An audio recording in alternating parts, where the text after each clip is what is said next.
Good. Hello, welcome to Cosplay Photography and Editing. The name of the panel is kind of self-explanatory, so I hope you know why we're all here.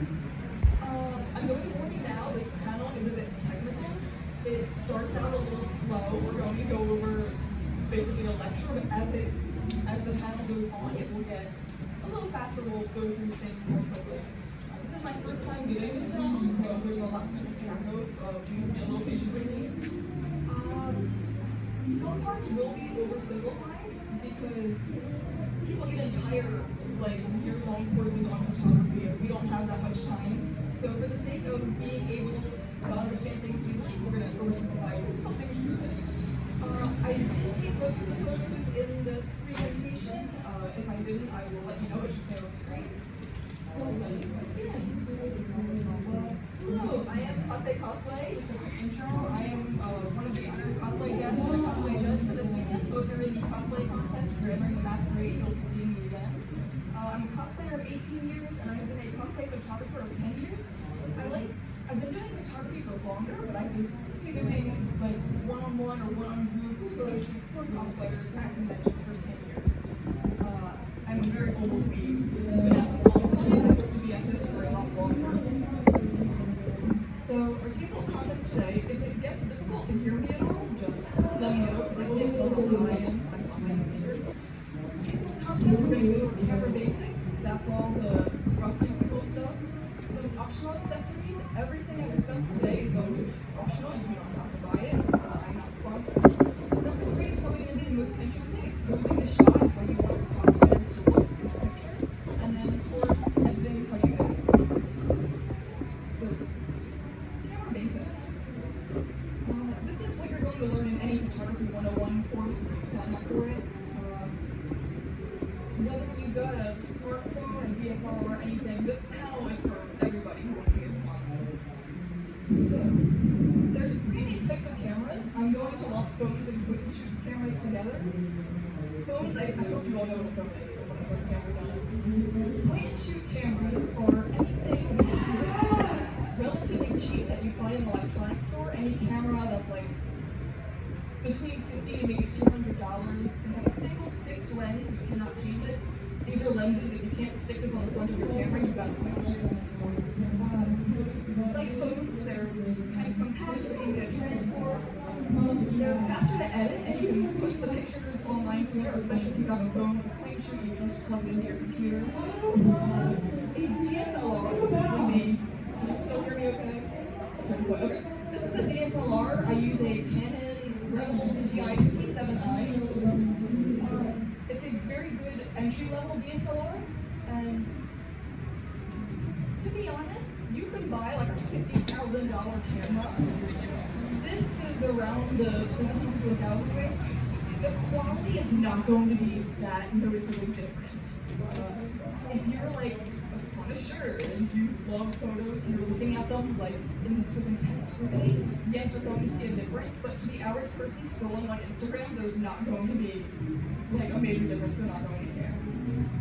DSLR cameras shoot in RAW. A lot of people believe that RAW images are just the unedited, straight off the camera photo. That's not true. RAW images are their own special file type. I believe there's a .raw. Mine shoots in CR2 files. You cannot open RAW image files on their own. You need special software on your computer. We're going to go over that later. But RAW images do allow you to fine-tune the editing much better than phone and point-and-shoot camera pictures. Phones and point-and-shoots typically shoot in JPEG. I think iPhones shoot in their own special format, but if you upload them to a computer, they become JPEGs. DSLR cameras are more expensive. They have many more parts. I need this thing to lug around whenever I bring my camera because I never know what I'm going to need. Phones and point-and-shoots, they're much easier to just bring around. You can't change the lens though. I'm going to get the AI software. Yes, okay, so we're going to go over some camera information. This is focal length. You might have seen images like this on TikTok or any website generally. Focal length is how strongly light is converged in your camera, but in layman's terms, it's how far apart things look. So you notice what's very different in the 24 and the 135. lower your focal length is, the I'm just going to come up with an example. You take your nose and you take your ear. Notice that they are a couple inches apart. A low focal length will make that distance noticeable. Notice that your ear is way far back, your nose is way far forward in focus. 135, the focal length is much higher. The distance between your ear and your nose, they're on the same plane. It doesn't really matter. If you were taking a picture of like a forest with like a lake in front of it, you would want the higher focal length because all of that's going to be in focus. If you just wanted the lake, you want 24. Generally, on phones and point shoots, the focal distance cannot be changed. Sometimes if you zoom in on phones, it can be changed. It really depends. There are so many different types of phones. Most general lenses, things that your phones and cameras will come with, will shoot somewhere around the top row, somewhere around the 50 millimeter, which isn't shown. But yeah, you're going to look like her and take a picture on your phone. Different lenses like these will change your focal length. Next one is white balance. On the left is bad white balance, on the right is good white balance. This is the temperature of your picture, how they look, how white it looks compared to how things appear in your eye. White balance can look yellow or blue generally, or can be true white. This is easy to edit. You don't have to worry too much about this unless your picture is completely washed out yellow, then it's going to be a bit difficult to edit. But generally fine to fix this after you take the picture. It looks like this because the lights, especially old lights in older buildings,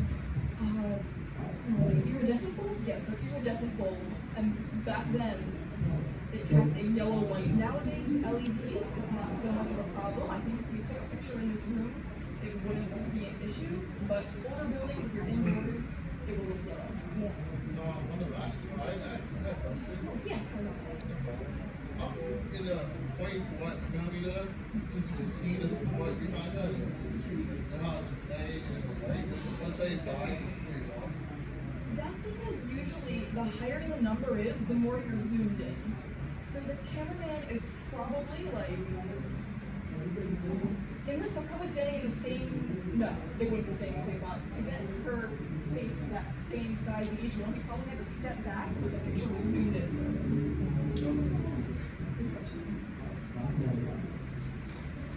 Did anybody have questions about the white balance?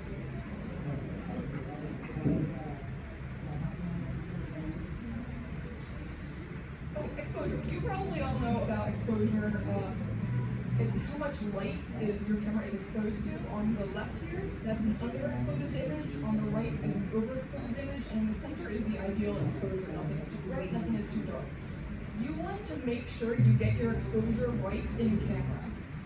It is possible to edit it if it's a little off.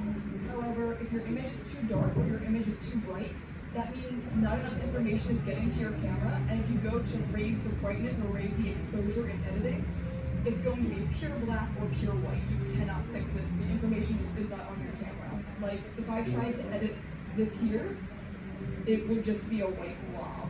It would not look like this. To get your exposure right, you usually want to focus your camera on the brightest part of the picture. That will prevent it from looking too bright. If it's too dark, then you need to add more light. Focusing on the darkness will not make it brighter. It will just make your whites more overexposed for this picture. So now we're going to go into aperture, shutter speed, and ISO. These are like the three core components of photography. They're going to be drilled into you day one in any photography course. Anybody has questions about them? Please let me know. Aperture is generally how blurry your image looks. There's a lot more to it, I'll get to it in a minute, but how blurry like the surroundings are. Shutter speed is how fast you take the picture, how frozen in time your pictures are. And the ISO is how, you can also see how clear they are, but it can also do with the light. We'll get to that. So we're going to start with aperture. It's also called f-stop. If you see f-stop, if you see like a cursive F on your camera or your phone, that's the same thing as aperture.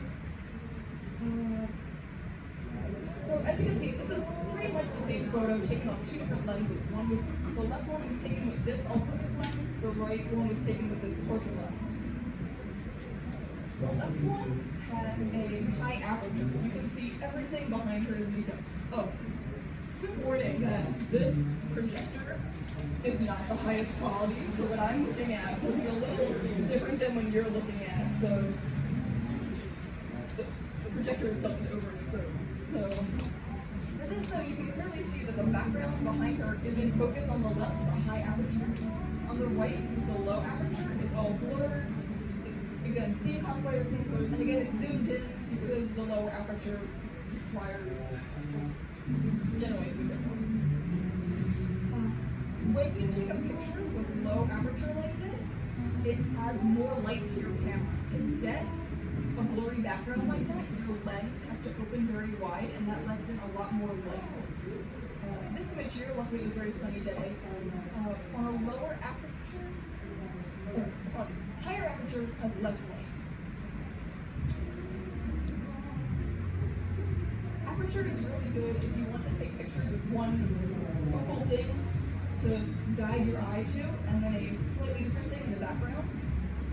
I bet none of you even notice that some random person's leg is here because it's out of focus because the aperture is so low. Next up is shutter speed. Most of you probably know what this is. The higher the shutter speed, the more frozen in time. However, because the shutter speed gets so fast, you generally don't get as much light into your photo. The slower your shutter speed is, the more light does get into your photo. That's why if you ever see pictures of very starry night skies, it's really, really bright because your camera has all that time to absorb that photo. It's spending like an hour looking at the stars and absorbing the light. The slow shutter speed, I'm saying that 3 times fast, down here is mostly focused on the water. If the shutter speed was high in that bottom picture, you could see every individual drop of water. I'm going to attempt a demonstration.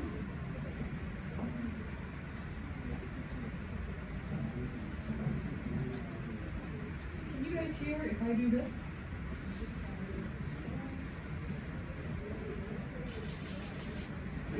Okay, that's fast shutter speed. That would be if somebody was twirling, like in the top there, you could get frozen in time, the skirt would be big and poofy.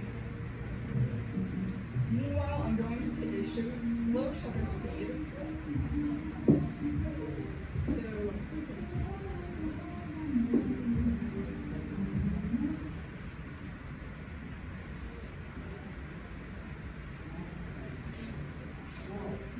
see how it's still kind of fast, but not as fast as the previous one?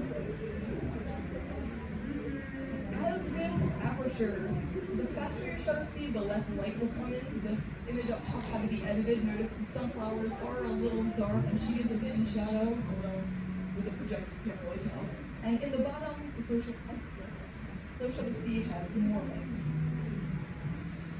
The downside to slow shutter speeds is that anything under 1/60th of a second, shutter speed is measured in milliseconds, will look blurry. You're going to need a tripod because even if you think your hands are perfectly still and you do not move them at all, your camera is going to pick up on any slight movement.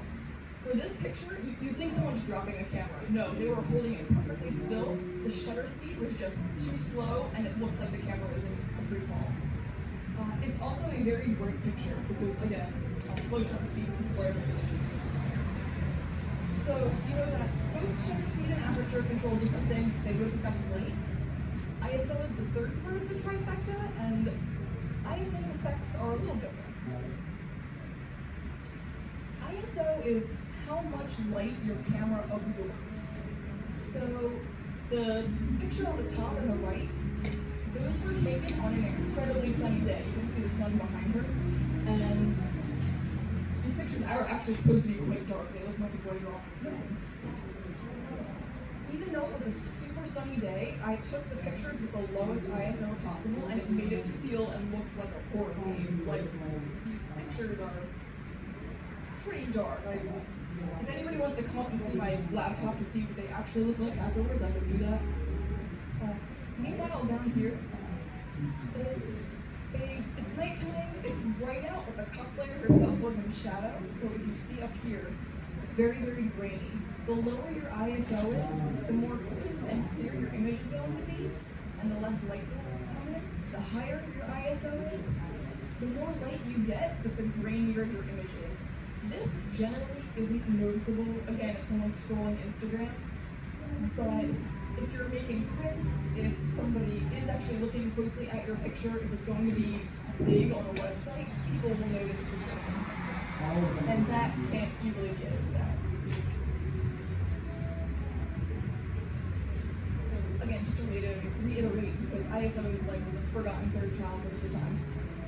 The lower your ISO, the darker the image is and the less noise you get. The higher your ISO, the brighter your image is, but the more noise you get because your camera is so sensitive to light, it's like every little thing. What I've mostly discussed so far have been DSLR settings. There is no shame in shooting on auto. If you have a DSLR, you can shoot on auto, you can shoot on manual and adjust everything yourself. Phones generally do not have these settings, but if you go and like explore a bit, you can find some of them. On the left we have an Android, on the right we have an iPhone. What was interesting with the Android is you can set your exposure and your focus separately, which is incredibly helpful. Again, for exposure, you want to set this on the brightest part of your image, and then you want to set this on the person's face that you're photographing. Android cameras also have ISO controls and shutter speed controls, which are very, very nice, and white balance controls. iPhone cameras didn't seem to have as many controls as the Android. You can control the aperture and the f-stop. You can control the exposure. And where it says natural light, if you slide next to it, I believe it says shade, things like that. That is a form of white balance. If your camera, especially point and shoot, has like a sunny mode, a cloudy mode, an indoor mode, it doesn't actually care if you're indoors or outdoors. That's just the white balance. If you're indoors, the lighting is more likely to be a little dark and a little yellow. If you're outdoors, it's more likely to be much brighter. So your camera will compensate for that by changing your white balance, and it's really helpful. One downside of phones, well, it might not be a downside, some people do prefer it, is that they have software and AI installed in it that will change the look of your picture without you. So for this, it's a huge example. Samsung phones kind of got in trouble with people because they would take pictures of the moon and it would be this beautiful, crystal clear, crisp image of the moon, when really it was like Samsung AI. If you went on Google and you typed blurry picture of the moon and took a picture on your computer with your phone of the blurry moon, it would turn this beautiful, crystal clear, crisp moon image. And that's not how taking pictures is supposed to work. So some people were upset by that.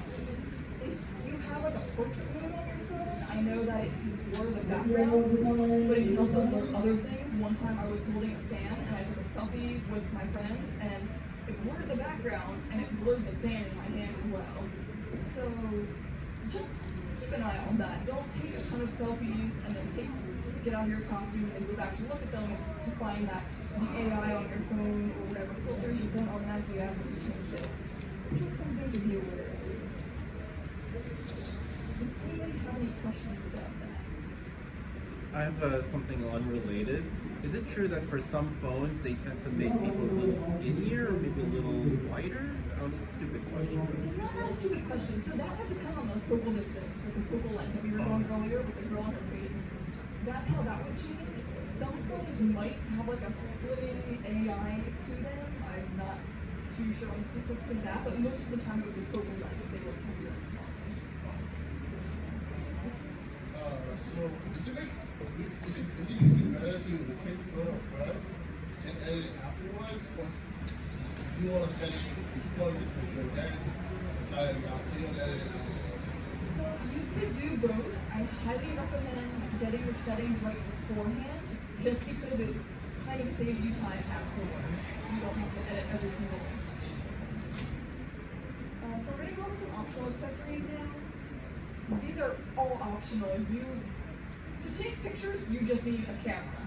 You don't need anything more, maybe like a nice day. These accessories can help you in a variety of situations. Like again, I bring this with me because I never know what it's going to be like at a convention. If I'm doing pictures at a convention, I could be in like a dark parking lot, I could be on a sunny field. It's a huge range. More gear looks fancy. Like you see the people at the conventions with like the huge stuff on their back, and you're like, whoa, wow, that's a photographer. The most professional photographers that I know just have their camera, and they charge $300 for one picture. So the gear does not make the photographer; it's how you use it. So basically, make sure you always have an SD card, a memory card, phone memory. It sucks. Like you're all dressed up, you go out, you get ready, you pose, and there's no storage left. Do not want that. Also, I generally bring a lens cloth with me. You never know if it starts raining, some dust gets on your camera, you just want to wipe it off real quick. Microfiber. Anything that's not microfiber will scratch your lens. And because I'm short, I also bring a stool with me.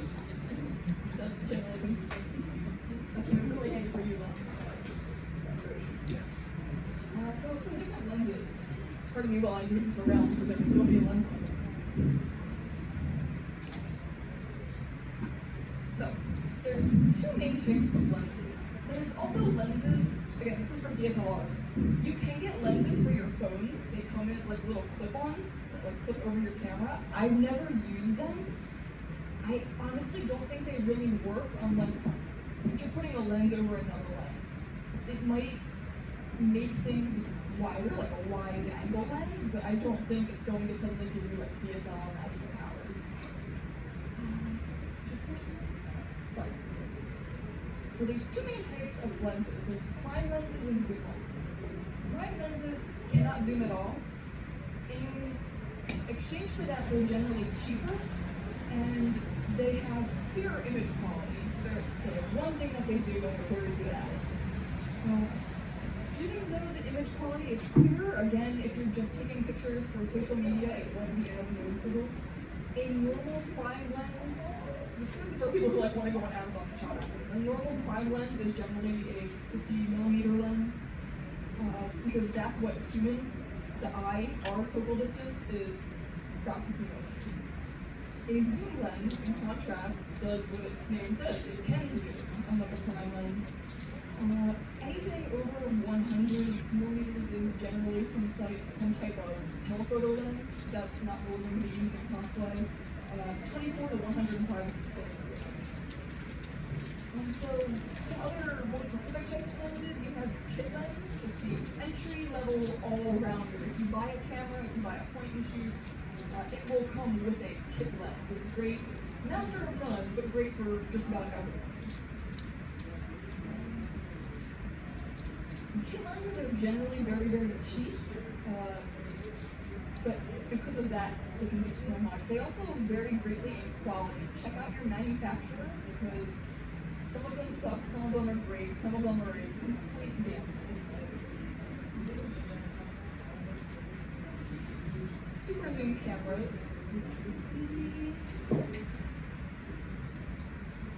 this one here, I believe in this example is a super zoom.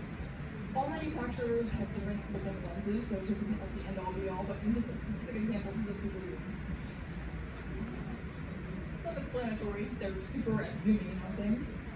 They usually also have very good aperture, like if you want low aperture blurry backgrounds.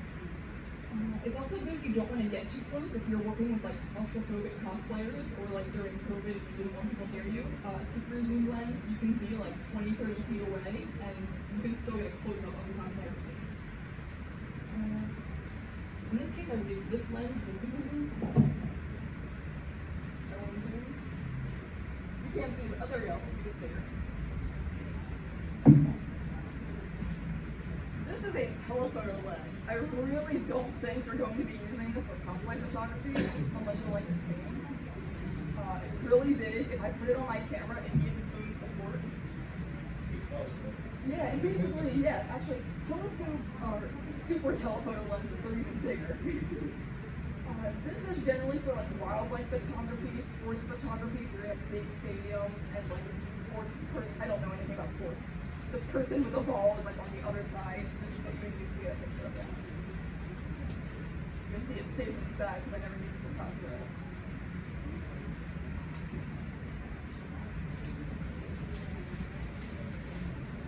Wide angle lenses, which in this case this is probably wide angle. They're good for landscapes. Real estate agents use them. Big pictures where you can see like everything. Because again, we're talking about cosplay portraits, you wouldn't necessarily use a wide angle lens unless you're trying to get the background just as much as the cosplayer. Like if you're in a really, really nice place. If you're going for a really cinematic shot. The downside of wide angle lenses is that it might warp the perspective, especially if you have like a fisheye lens. It looks like you're looking through a glass fishbowl. Wide angle lenses have like a minor version of that, where whoever is in front might look a little warped and bigger than they actually are. A macro lens. This right here is a macro. Macro lenses, I cannot think of a use for cosplay unless you're like getting very detailed shots on somebody's costume. They're for like bugs, flowers, things that are really, really itty bitty that you are close to and you want a super close up of. And then lastly, tilt shift. I cannot think of a use for tilt shifting cosplay either unless you're looking for extreme angles. Like fisheye, they distort your image and they tilt everything. Like imagine if you're looking at everything through a weird tilted mirror. I do not recommend tilt shift lenses. Oh, actually, before I get to that, a tripod is very, very good if you want to shoot with slow shutter speed, if you are alone and you're trying to take pictures of yourself.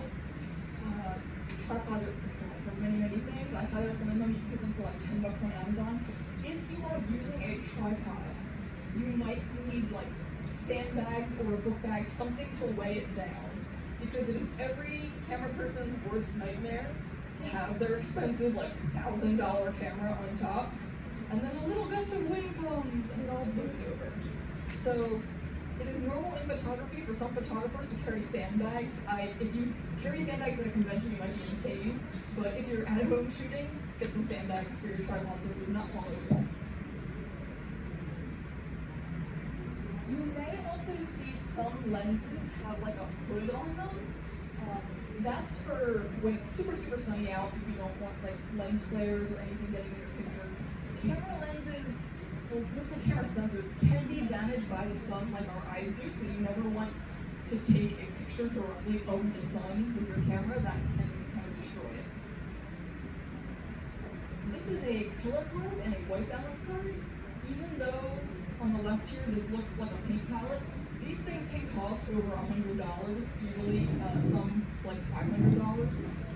These are if you want exact colors. They're mostly used by professionals who are going to have their things printed in magazines.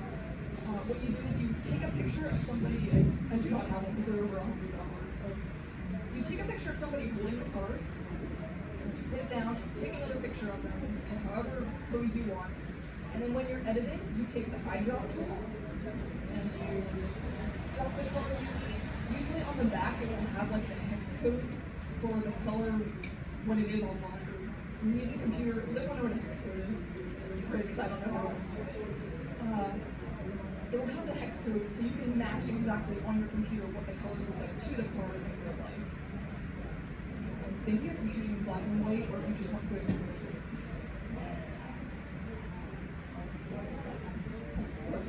Stuff like Pepsi uses this, like Pepsi Red. You can get a color card for that. This is going to be one of the most important parts. Lighting is crucial to all pictures. I have one of these. These are reflectors. I'm not going to talk about flashes much. Does anybody here actually like being flashed with a flash on a camera? You like it? You are terrified and powerful. Flashes are usually built into the camera. Here. Cosplayers generally do not like big lights in their face unless they're in like a studio setting. You can also get flashes external to your camera. This one is called Flash Slave, and what it does is if I take a picture with this and the flash on this goes off, this will also go off. It's like, oh, something bright is happening, I'm gonna go off as well. That's really good because when you take a picture of somebody with flash, the light is coming entirely from the front. If you're ever in a studio setting, you can still hear me with a microphone, right? Okay, I don't know why I'm doing that. If you're ever in a studio setting, you'll notice that the flashes are usually like off to either side and there's multiple of them. That's to get even lighting on you. That's what these external flashes are good for. These are reflectors. Reflectors are usually preferred at conventions because you're not blinding everybody who walks by. They come in a lot of different colors. They literally reflect light very bright here so you can't see. The silver works like a mirror.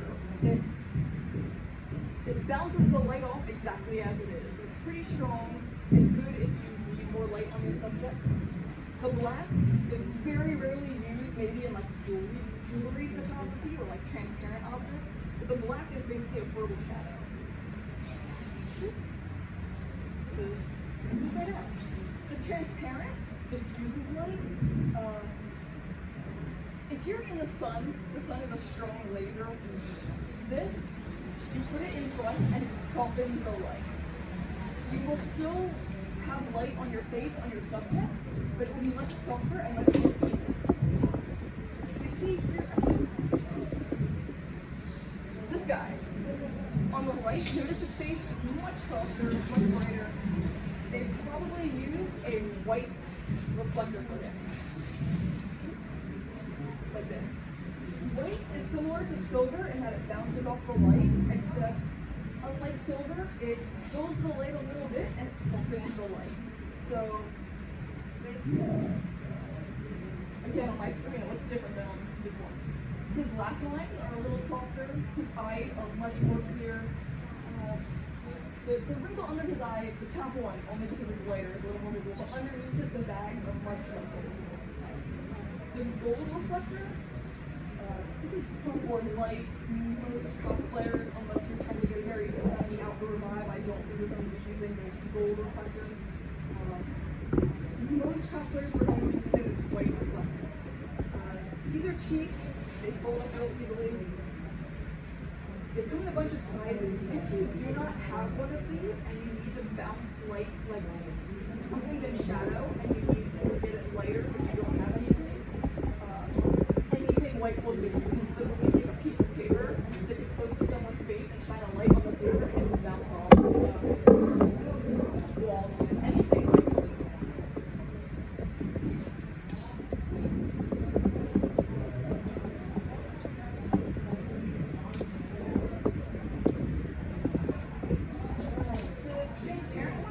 That diffuses, just as like a fun fact, that's also pretty good on costumes. If you've ever used costume with light, or if you've ever worked with foam that diffuses light from plastisopes, it's basically the exact same thing as what these reflectors do.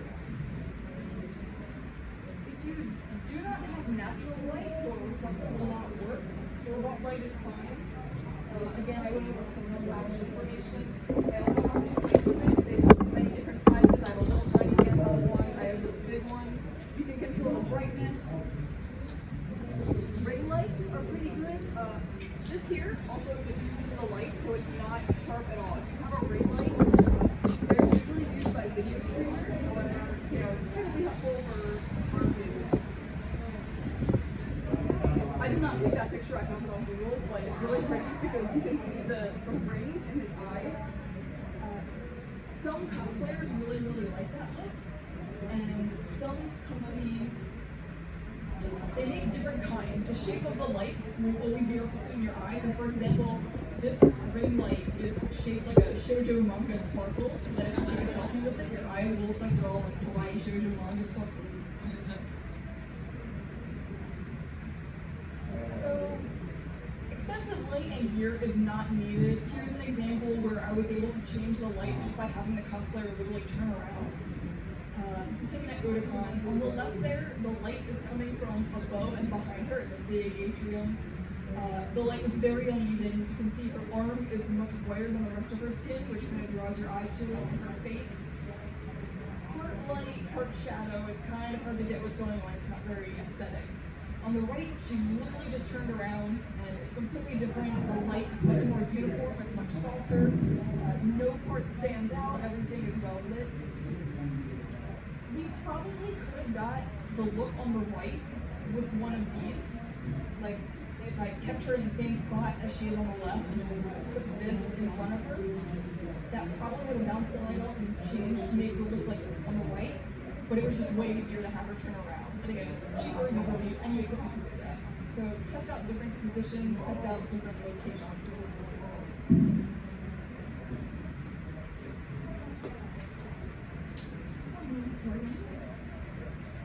Here are two images of me where I could have benefited from some equipment. On the left, I don't know if you can see, my wig is casting a shadow under my eye right there. It looks like I have a weird scar.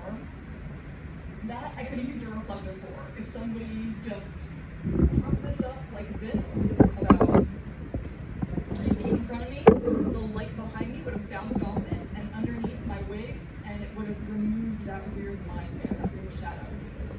On the right, my face is 3D, and 3D stuff causes shadows. So the light on the right, actually, that looks a lot better on the screen because the screen is so bright. The light is to my right, so this half of my face, you can see the shadow of my nose and the shadow of my lips. My entire cheek on the side there is in shadow. That's when you want light from the front. Just get a light stick, get a lamp, you can use your phone, like flashlight, any light source, put it in the front, and that would have erased all of that shadow and made my face not look like a demon.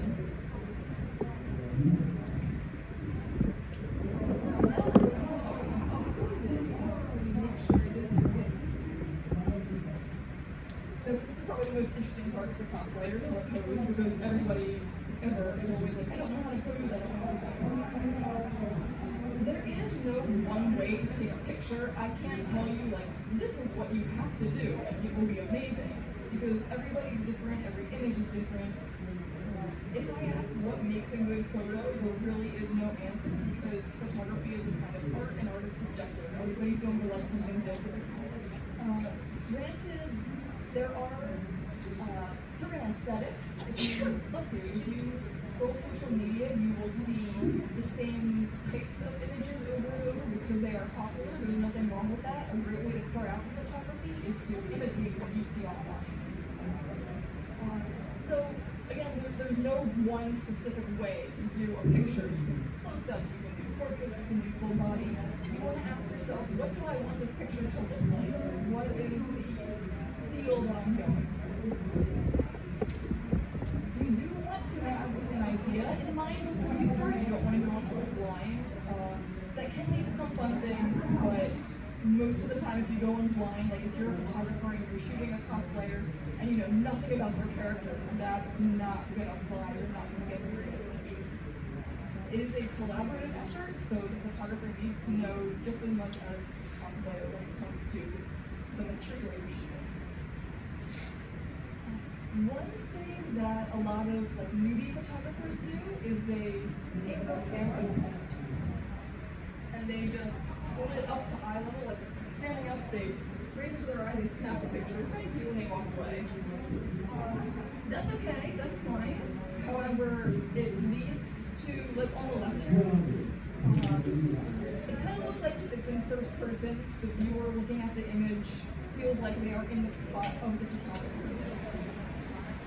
If you take every single picture like that, it kind of gets repetitive, especially if you're a very tall person or a very short person, and your model is a different height than you.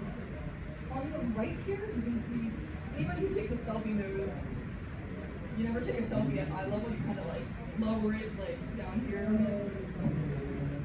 When you lower the camera, and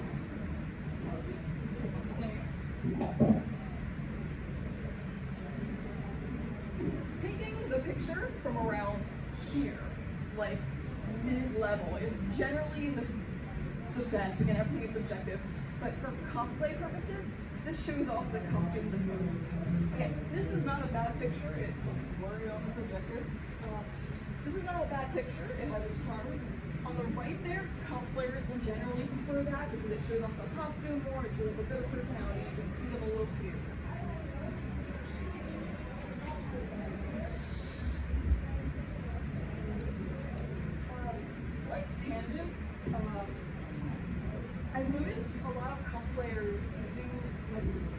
cosplayers have a very neutral expression on their face when they're posing.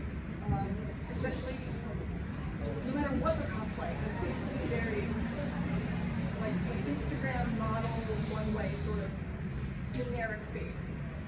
Nothing wrong with that, however, spice it up a little bit, because if you change your background, if you change your costume, if you change everything, the expression on your face still remains the same, and that's generally the first thing people look at when they see somebody. They look at their face, and they'll think, oh, this person was bored, or oh, this person, they've taken 100 photos, but they all have the same expressions. It's kind of okay.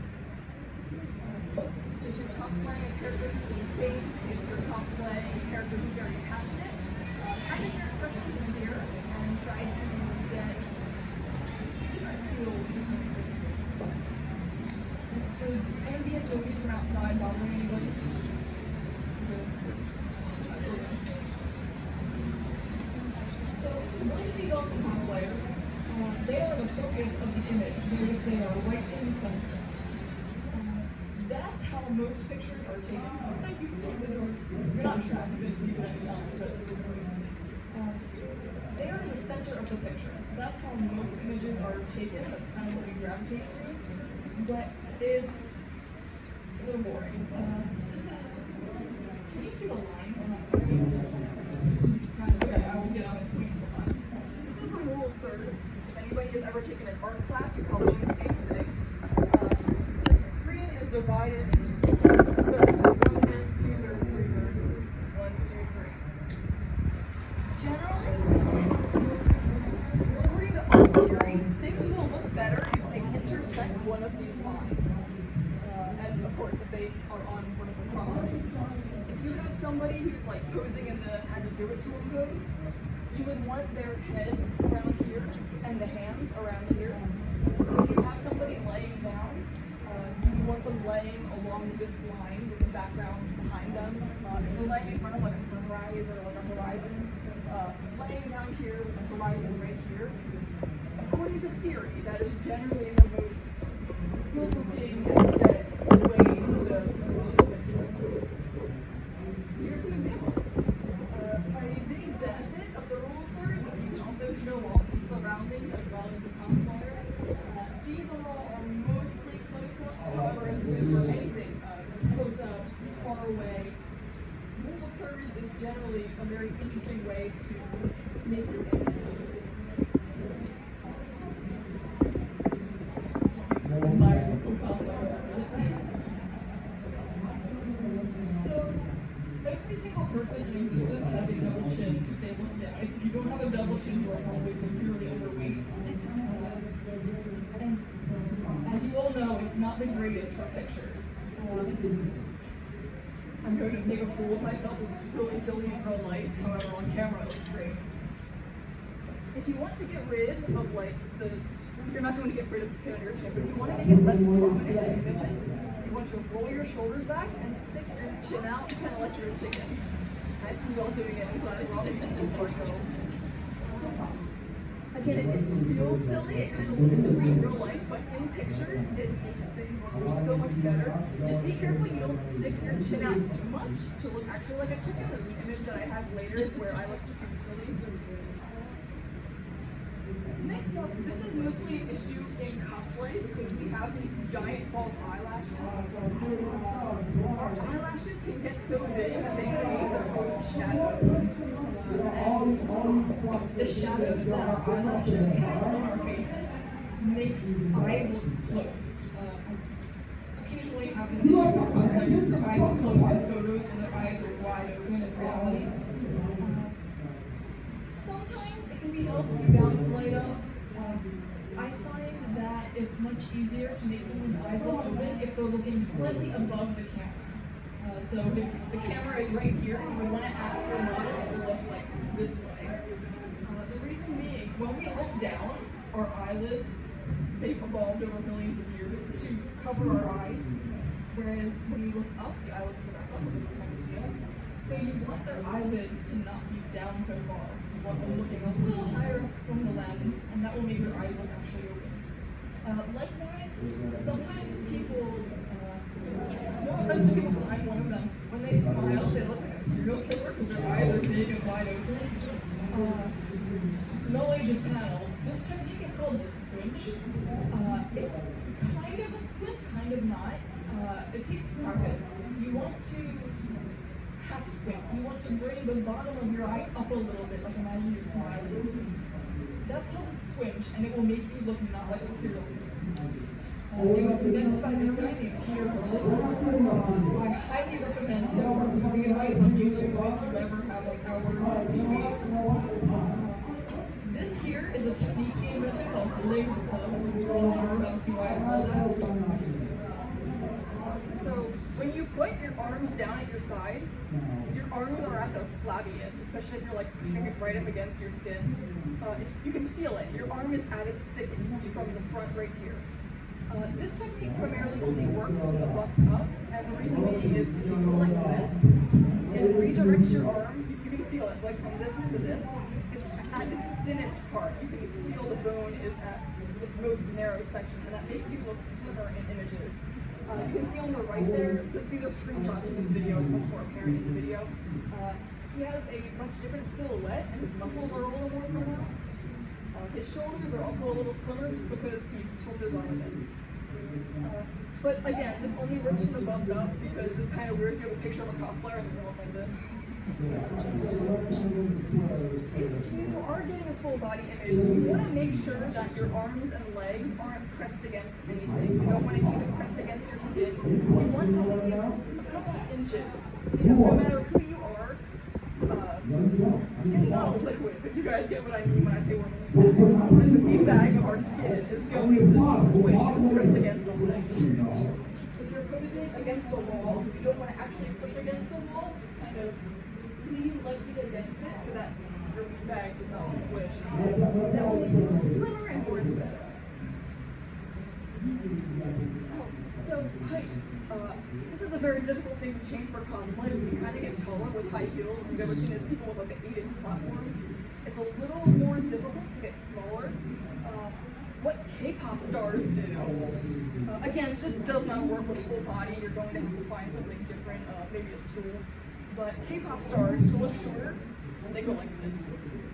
And if you have somebody who's not going like this and somebody going like this, the size difference between the people is pretty pronounced. That's what this cosplayer on the right there is doing.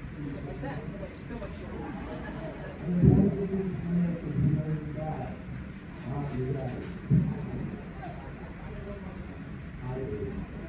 So we are going to talk about editing now.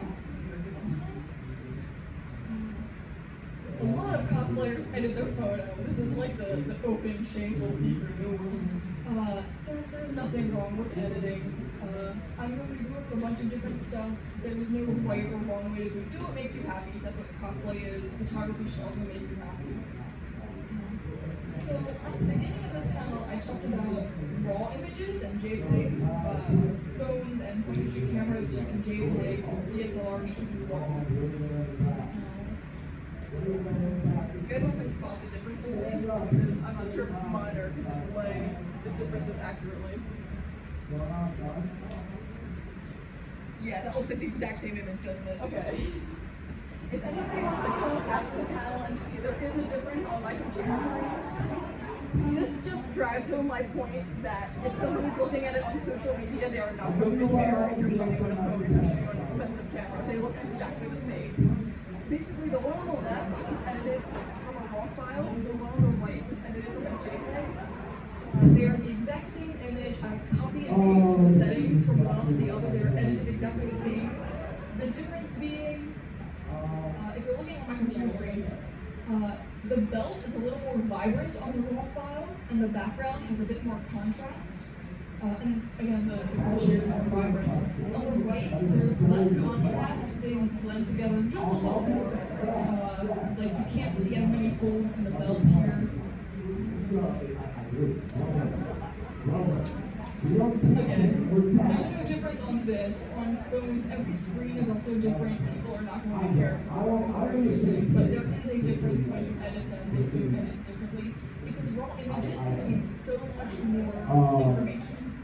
A JPEG is just a picture, that's it. A RAW file has has everything your camera sensor was exposed to when you took the picture.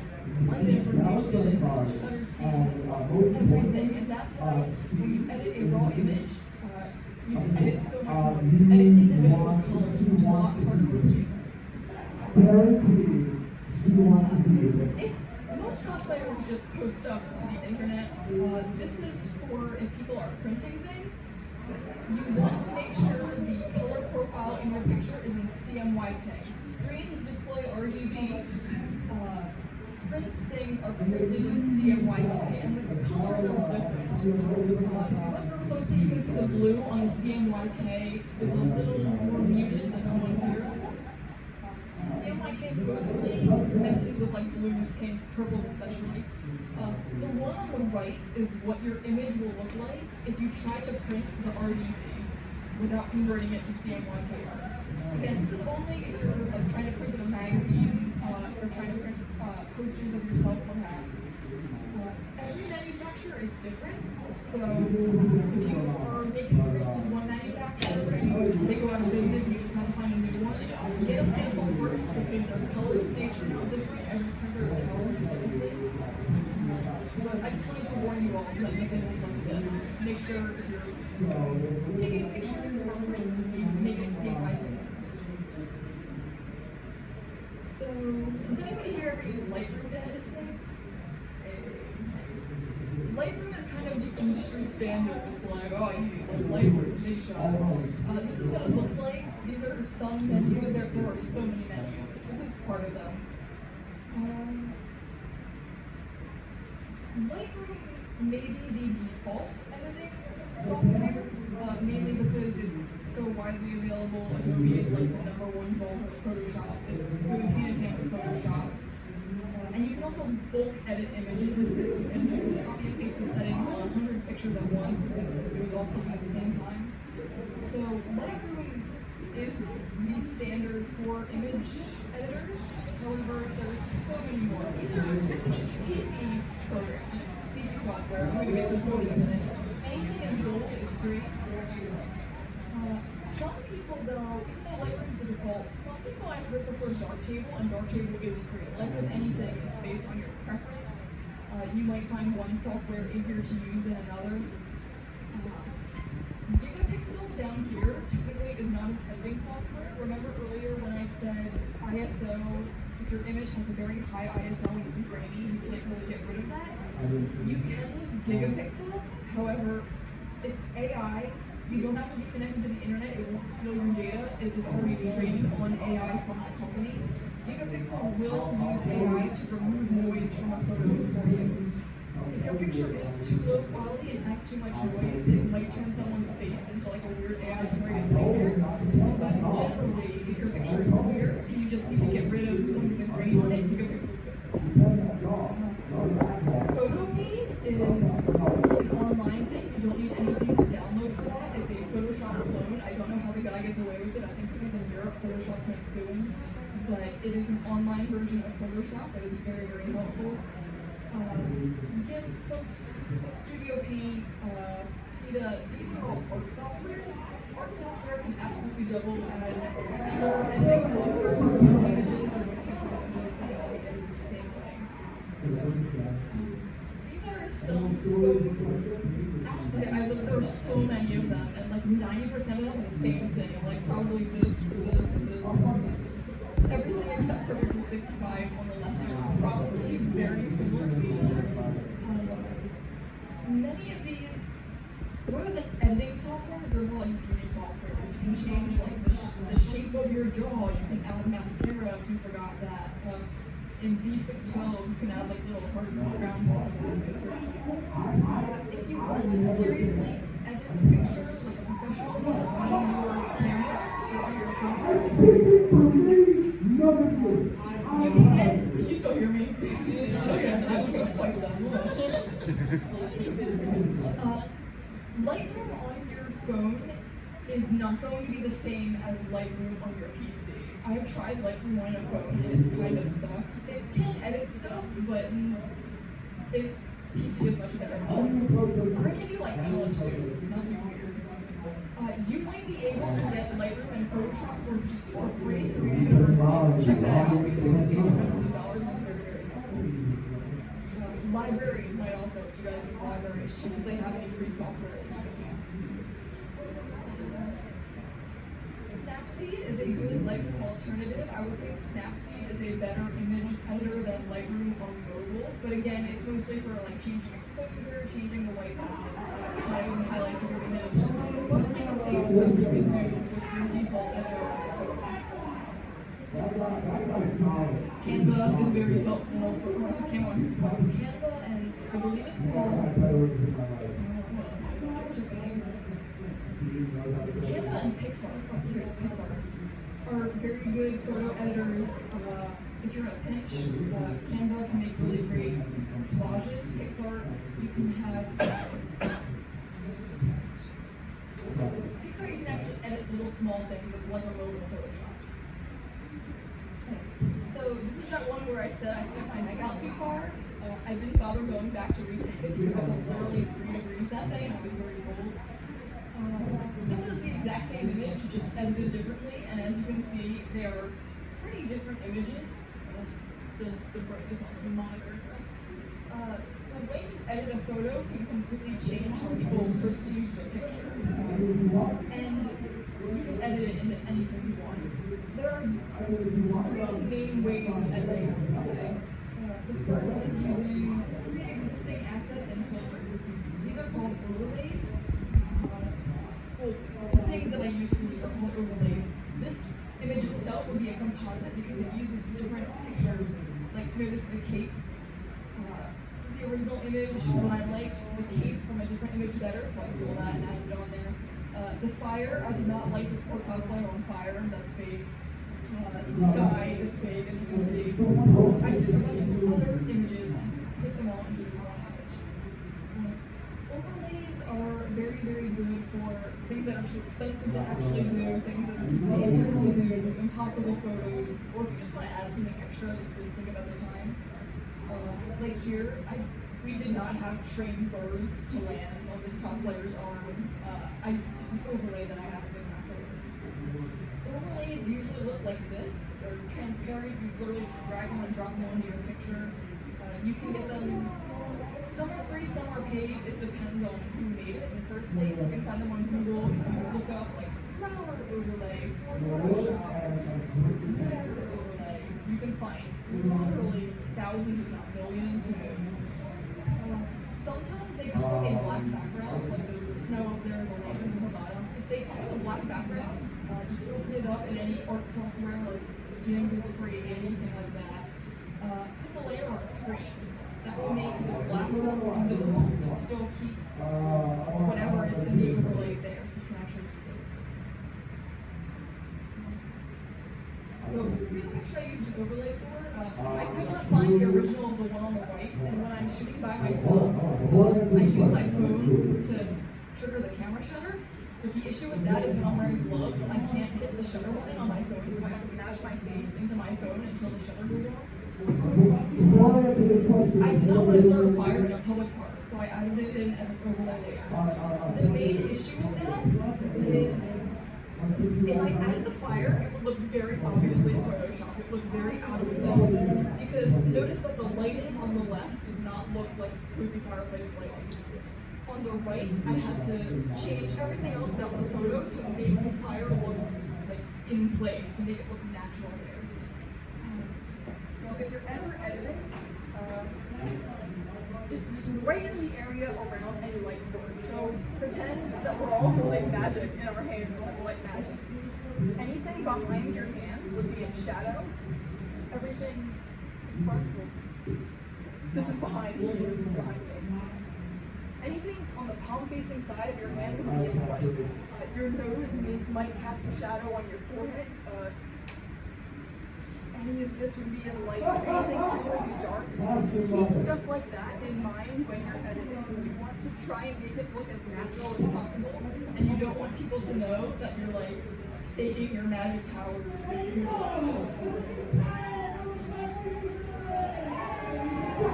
Number 2 is Photoshop actions. They are so helpful.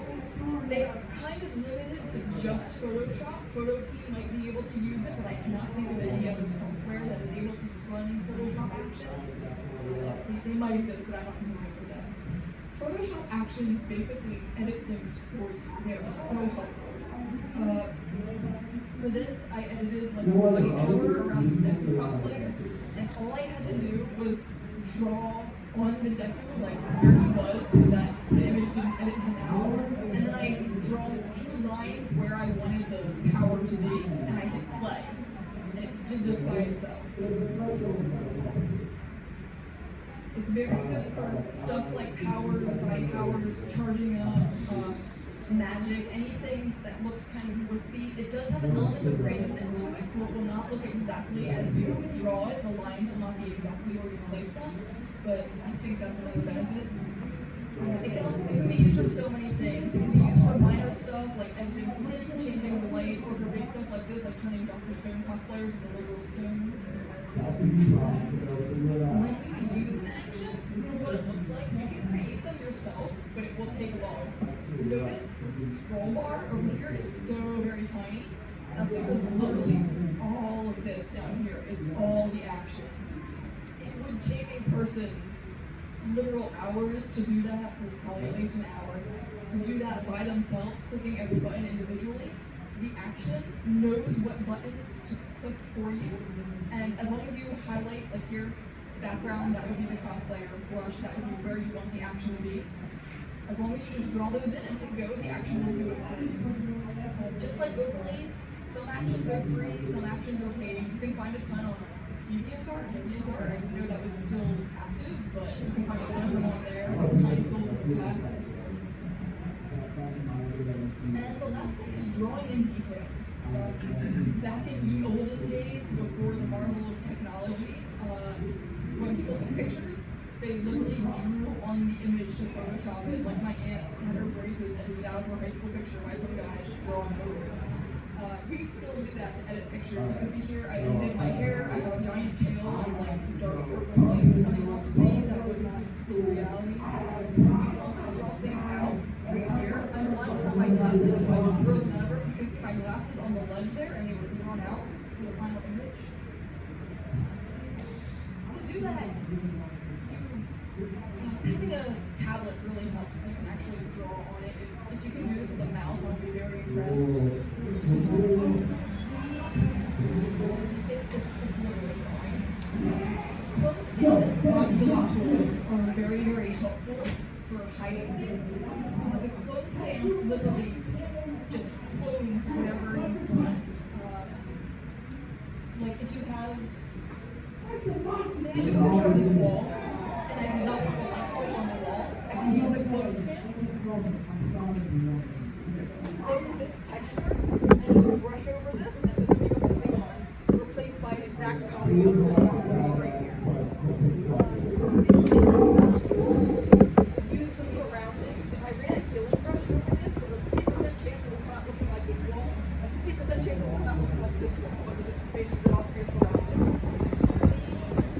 So this is not a healing brush tool. You cannot control what the origin is. The healing brush tool, you can select this wall, brush over it, and we use its surroundings to come up with a way to cover this and make it look like this. But unlike the clone stamp tool, it will not be an exact replica. It will be its own. These are mostly Photoshop exclusive or like photo editing software exclusive. You might be able to find clone stamps on some mobile apps. I know that Pixar app I mentioned before does have a clone stamp tool. Sometimes there's too much empty space in the picture, and I like to draw in like shadows to kind of move your eye up. Can you see the shadow in the right image there?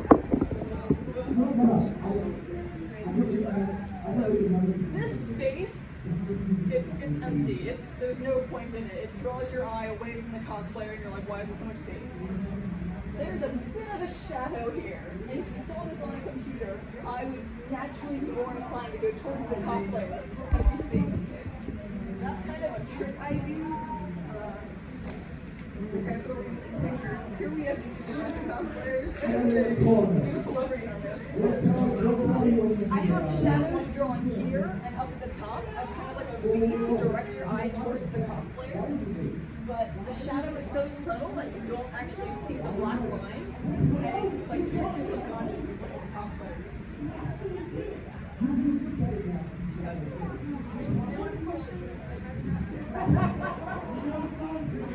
Sometimes it is possible to override it. I don't know, on the right there, you can see I kind of look like a scary porcelain doll. If you're editing, some people like that, that's okay. Some people, it's like part of the whole 2.5D aspect of cosplay. If that's your thing, awesome. If that's not your thing, be careful you don't accidentally do it. When we're editing pictures, it takes us, 10, 15 minutes to go over a single image, and during that time, we're seeing every single change happen very gradually. So by the time we reach an endpoint, it happens so slow that you might not realize you've turned yourself into a horrifying, uncanny valley doll. I recommend sitting on an image for like a day or two and then looking at it with fresh eyes before you post it. That way you don't over-edit yourself accidentally. The people who are going to be looking at your picture on social media, in a magazine, wherever it is, they are seeing it for the first time and they will immediately be able to know, wow, that is over-edited. So don't jump the gun too soon. Make sure when you spend 10, 15 minutes editing your picture that it's not uncanny valley levels. And lastly, when you do go to post your image, Instagram and Facebook, Tumblr used to be like the worst culprits for this. Resize your picture before you post it, especially if it was taken on a DSLR. If your picture is bigger than the max image size the social media will allow, it will resize your picture for you. And so this guy here, let's say he posted his picture somewhere where 512 pixels is the ideal image size. This is the normal picture. This is what it looked like. If you were to post a picture that's double that size, notice you can't really tell. Here it kind of looks the same, only if you're like staring at it really closely. You kind of see there's an issue here. But if you zoom in, his hair looks all like gunky and gross. He used too much hairspray and it never like combed it out. Social media will mess up your pictures. That's why you also shouldn't like post to social media, delete the original, take a screenshot of the social media image, repost that, delete that. Like your image will get lower and lower quality over time. It's always best to resize it yourself so that social media doesn't destroy it for you. That is the end of my panel. Thank you all so much for joining me. If anybody needs a photographer, I'm not over here. Thank you all so much. I'm open to critique. I know this wasn't the most ideal panel. It was a little lecture heavy, so if anybody has any critique, I'm always open to it. There's my social media. Thank you all so much. I have to keep you here. Feel free to get up, but thank you.